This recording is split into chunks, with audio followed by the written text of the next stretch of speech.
नमस्कार। तो आज हमारे साथ जो है वो है अपने जगत बहादुर अन्नू जी, और पूरा शहर जो है वो आपको बहुत अच्छे से जानता है और लगातार आप जो विकास कार्यों में लगे रहते हैं, तो इसके कारण लगातार जो शहर है वो आपको काफ़ी जो तारीफ़ें भी करता है और काफ़ी जो है आप एक बहुत बुद्धिजीवी शख्स भी माने जाते हैं।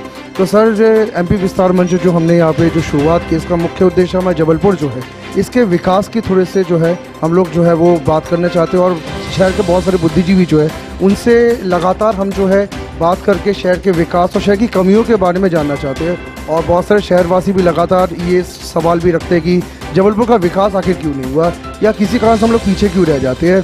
तो आज जो है हम लोग आपसे कुछ सवाल पूछेंगे। तो चंद सवाल जो है इनको पूछने से पहले आपको एक नव वर्ष की पहले शुभकामनाएं कि ये नया साल है और सबका मंगलमय हो, ऐसा जो है हमारे हम करते हैं। अमित बोस जी, आपका बहुत बहुत धन्यवाद। आपके मंच का बहुत बहुत धन्यवाद। नव वर्ष की आपको भी ढेर सारी शुभकामनाएं, आपके पूरे परिवार को ढेर सारी शुभकामनाएं, और परमपिता परमेश्वर से यही प्रार्थना आपका मंच तरक्की करे, हमारा संस्कार धानी आगे बढ़े। तो सर कोई 10 सवाल जो है वो हम आपसे पूछना चाहते हैं। तो सर आप आज्ञा दें, वो 10 सवाल हम चालू करते हैं। सर, राजनीति के क्षेत्र में जो पहला सवाल पूछना चाहता हूँ मैं कि राजनीति क्षेत्र में आप जो आए, तो आपके आने का वैसे कौन सा प्रेरणा स्रोत क्या थी आपकी राजनीति के क्षेत्र में आने का, यानी आपसे प्रेरणा किससे मिली आपको यहाँ पे आने की? देखिए, लगभग 1955 में हमारा परिवार उत्तर प्रदेश से जबलपुर आया। मेरे पिताजी यहाँ पर बिजनेस था उनका, और वे लगातार समाज सेवा के कार्य में रहते थे। उनके पास जो भी लोग आते थे वो किसी को अपने पास से खाली नहीं जाने देते थे। वही प्रेरणा थी, वही सबसे मूल मंत्र था। और राजनीति के पास इर्द गिर्द जब मैं आया तो मुझे ये एहसास हुआ कि राजनीति में भी अच्छे लोग हैं, और अगर आप इसे समाज सेवा का अगर अपना ध्येय बनाते हैं और राजनीति में आते हैं, तो आप अपनी सोच का, अपने कार्यों का विस्तारीकरण करते हुए ज़्यादा से ज़्यादा लोगों को समाज में उनकी सेवा कर सकते हैं। और राजनीति एक अच्छा माध्यम हो सकता है लोगों की सेवा करने का, अपने शहर को आगे बढ़ाने का, अपने क्षेत्र को आगे बढ़ाने का। इसलिए मैंने राजनीति में आने का तय किया जीवन में। सर, जो दूसरा सवाल ये आपसे है कि हर एक इंसान जो होता है वो किसी कोई प्रेरणा स्रोत उसका होता है, तो जिसको हम आइकन भी कहते हैं। तो सर, आपका आइकन सर कौन है जिसको सर आप जिसको देखकर प्रेरित होते हैं और शहर के विकास में भी जो अच्छा काम आप करते हैं? देखिए, जो व्यक्ति राजनीति में हो और उसका उद्देश्य सिर्फ यह हो कि उसे समाज की सेवा करना है, अपने साधन संसाधन से हमें अपने शहर के बारे में सोचना है, हमें अपने देश के बारे में सोचना है, हमें अपने मोहल्ले के बारे में सोचना है, हमें अपने परिवार, कुटुंब, बाकी के लोगों के बारे में सोचना है। जो व्यक्ति राजनीति में ऐसा सोचकर कार्य करता है, वह हर व्यक्ति किसी भी पार्टी का हो, दलगत भावना से ऊपर उठ के वे सारे लोग मेरे लिए अत्यंत आदरणीय हैं। धन्यवाद सर। बहुत अच्छा भी लगा सर। सर, ये एक आपसे बात करनी थी कि वैसे पूरा शहर आपको जानता है कि आप वैष्णो देवी जो यात्रा के संयोजक भी हैं और लगातार वैष्णो देवी यात्रा आप कराते हैं सर। और इसके अलावा सर, आप बहुत सारे कार्यों में लगातार संलग्न रहते हैं और जबलपुर के विकास में कोरोना के दौरान भी आपने बहुत काम किया सर। तो जो अन्य कार्य सर जो आप करते हैं सर, उनके बारे में थोड़ा सा विस्तृत जरूर बताएं। सर, शहर को पता चल कि अन्नू भैया जो है वो वैष्णो देवी के अलावा अन्य कार्यों में भी बहुत जो है वो आगे रहते हैं। देखिए, माता वैष्णो देवी की ट्रेन जो है वो पहले से हमारे बड़े सम्मानीय जो सिंधी समाज के लोग हैं वे लेके जाते थे। उन समाज के कुछ सदस्यों ने मुझसे संपर्क किया और यह कहा कि एक ट्रेन में हमारे शहर के लोग नहीं जा पाते हैं, काफ़ी कमी पड़ती है, तो एक ट्रेन की और आवश्यकता ट्रेन शहर में है, तो आप भी उसको चालू करिए। काफ़ी लोगों से उन्होंने गुजारिश करी और वे नहीं तैयार हुए। मुझे उन्होंने बताया कि इतना साधन लगेगा, इतना संसाधन लगेगा, इतने लोग लगेंगे, इतने पैसे लगेंगे, और यह सब अगर आप कर सकते हैं तो एक ट्रेन आप और चालू कर सकते हैं, और ऐसे 2000 लोगों की हर बार उनको देवी देवता मानते हुए उनकी सेवा करके उनको माता रानी के दर्शन करा के ले जा सकते हैं, ला सकते हैं। मैं तत्काल उस बात के लिए सहमत हुआ, तैयार हुआ। चूँकि मैं पहले से ही माता का भक्त था, मैं माता वैष्णो देवी हर वर्ष जाता था। उसके बाद हम लोगों ने चालू किया। इस वर्ष ज़रूर लगभग 20,000 लोगों को ले जाने के बाद एक इस वर्ष गैप जरूर आया। हमने पोस्टपोन की है यात्रा अपनी। हम इस यात्रा को पूरी करेंगे आगे पीछे, जब हमारी कोविड का वैक्सीनेशन हो जाएगा उसके बाद। हम लोग लोगों को खतरे में नहीं डालना चाहते थे, इसलिए इस वर्ष माता वैष्णो देवी के दर्शन हम लोग फुल ट्रेन जो लेके जाते हैं नहीं ले जा पाए।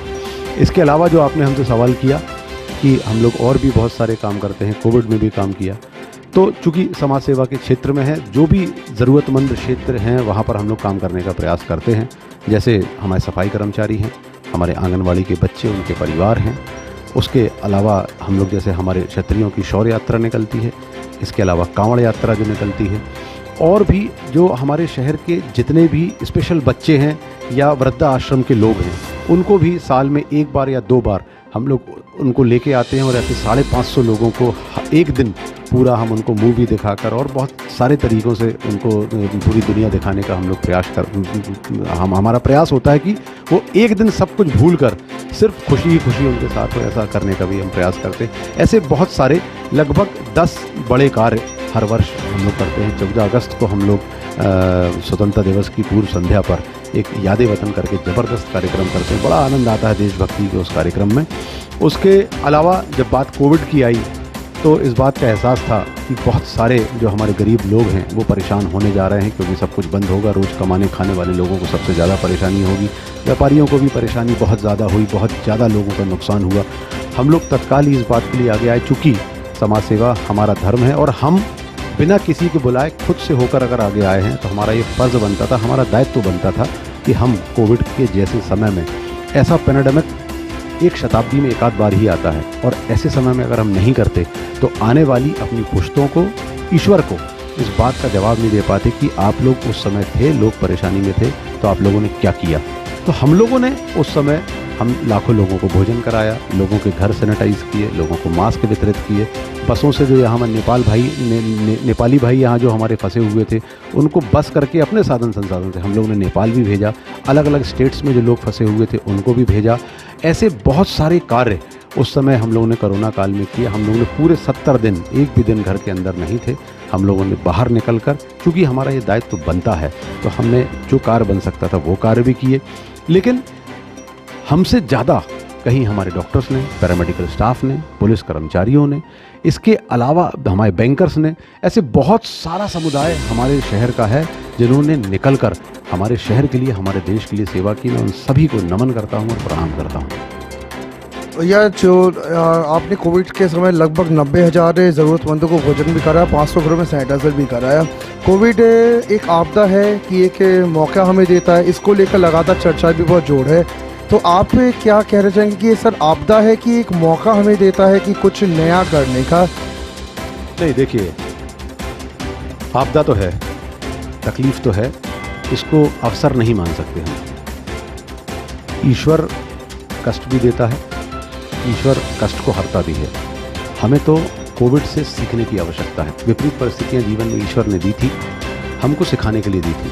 हम अगर प्रकृति के खिलाफ हैं, ऐसे बहुत सारे कार्य करते हैं जो हम प्रकृति के, जो प्रकृति ने हमको दिया है, उनको हम सजों के नहीं रखते हैं, हम उनके खिलाफ जाते हैं, तो कई बार ऐसी आपदाएं आती हैं। आपदा को मैं नहीं मानता कि उसमें अवसर देखना चाहिए, पर हमको उस आपदा में पूरी ताकत से, जो जिसका कार्य है, पूरी ईमानदारी से, लगन से, शिद्दत से हमको आगे आना चाहिए, काम करना चाहिए, उससे सीखना चाहिए। हमको कोविड में बहुत नुकसान हुए हैं, लेकिन हमको यह भी सीखने मिला है कि आपसी प्रेम क्या होता है, जीवन क्या होता है, हम कैसे, हमारी माँ नर्मदा भी साफ़ हुई, माँ गंगा भी साफ़ हुई। हम क्या गड़बड़ी कर रहे हैं, हम प्रकृति के खिलाफ क्या काम कर रहे हैं। अगर हम सीखना चाहते हैं तो हमको कोरोना काल से बहुत सारी बातें, तकलीफ़ के अलावा हमको सीखने के लिए भी मिलती हैं हमको। सर, जबलपुर में लगातार स्मार्ट सिटी और स्वच्छता अभियान के नाम पे बहुत सारे कार्य चल रहे हैं, तो सर क्या आप संतुष्ट हैं इन कार्यों से, और कुछ उम्मीद अगर कि और कुछ बेहतर हो सकता है? देखिए, स्मार्ट सिटी प्रोजेक्ट बहुत अच्छा आया था। उसके पहले जवाहरलाल नेहरू अर्बन मिशन का बहुत अच्छा कार्यक्रम मनमोहन सिंह जी की सरकार के समय में आया था, परंतु मैं बिल्कुल भी संतुष्ट दोनों ही कार्य से नहीं हूँ। पिछले 15 वर्षों में यहाँ पर सरकारें थी, उन्होंने किसी भी तरीके से इसमें ठीक काम नहीं किया।